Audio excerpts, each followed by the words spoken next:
Hout Bay just went up in flames. Again.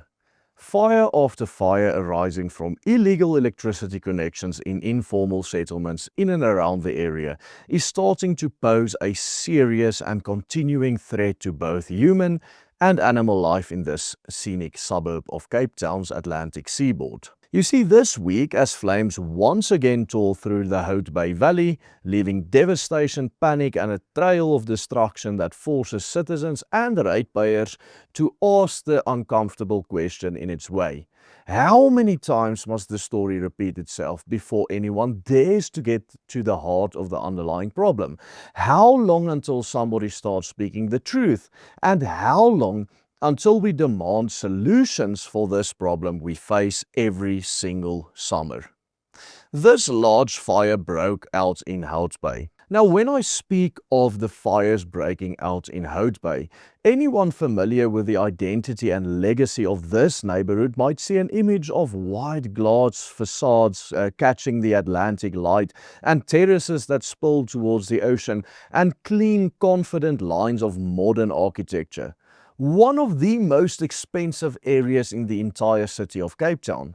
But the fire I'm talking about, of course, didn't originate from these upmarket homes. It is said to have originated here. I was supposed to come here, man. Here, then I don't know why he turned. Yo.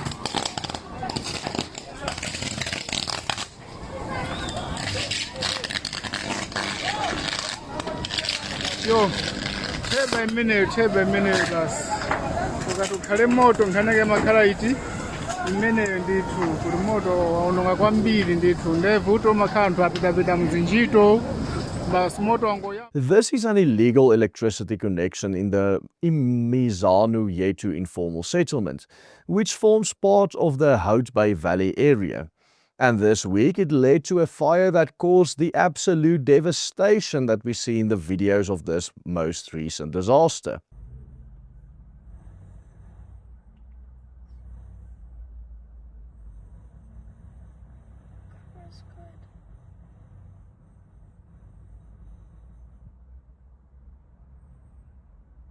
This fire is far from the first of its kind in the growing informal settlements that are currently engulfing the formerly quiet and safe neighborhood of Hout Bay. In fact, this very same Imizanu Yetu township has faced dozens of devastating fires over the past decade, leading of course to the destruction of thousands of properties and costing dozens of lives. Now, earlier we spoke to the City of Cape Town, who's currently in a meeting with the community leaders in the area and some of disaster risk management to decide what is the way forward following this devastating blaze.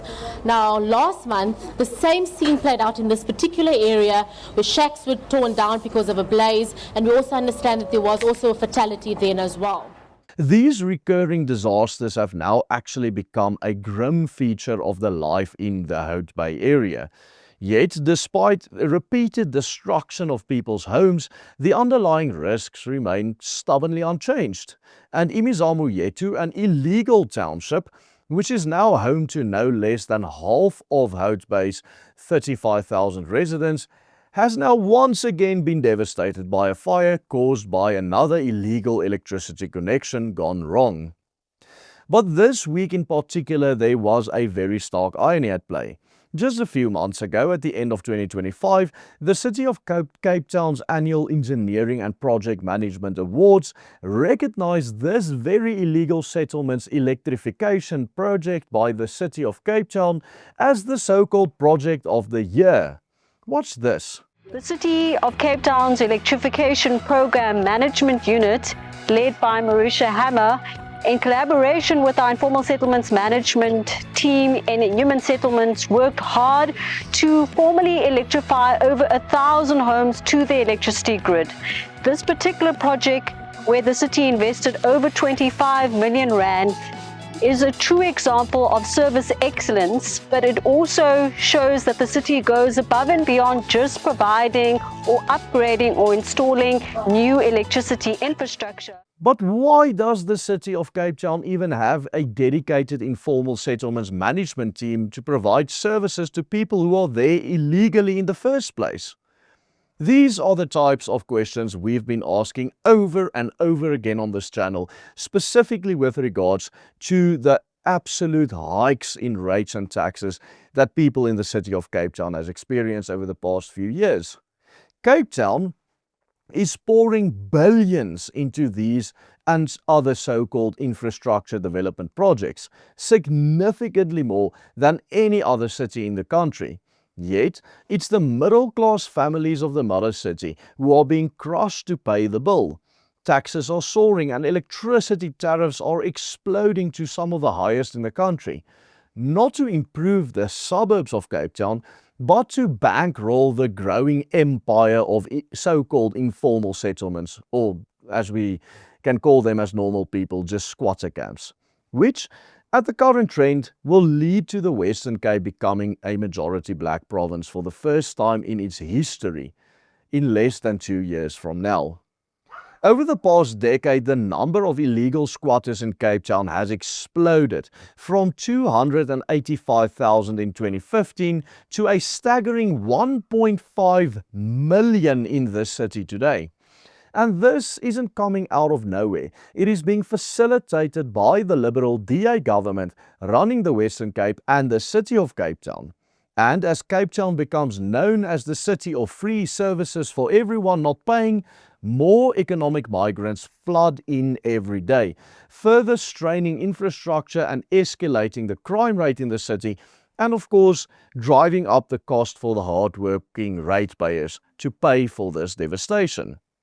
The sheer fact that the Cape Town government is making the hard-working, rate-paying people of the city pay for all of this mayhem is downright tyrannical, especially when considering that they make their own voters pay to import non-voters. Illegal electricity connections funded by Cape Town's own ratepayers are widespread in the city.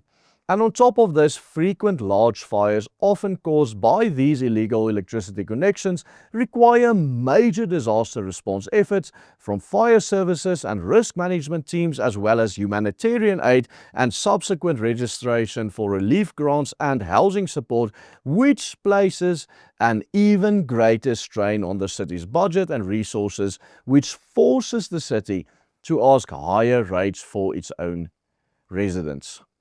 Yet, as the most recent fire in Hout Bay shows us, it isn't just money that is on the line, and the impact of the demographic revolution being facilitated by the DA is far more than just financial in its implications. People's property and their livelihoods and even their lives are on the line.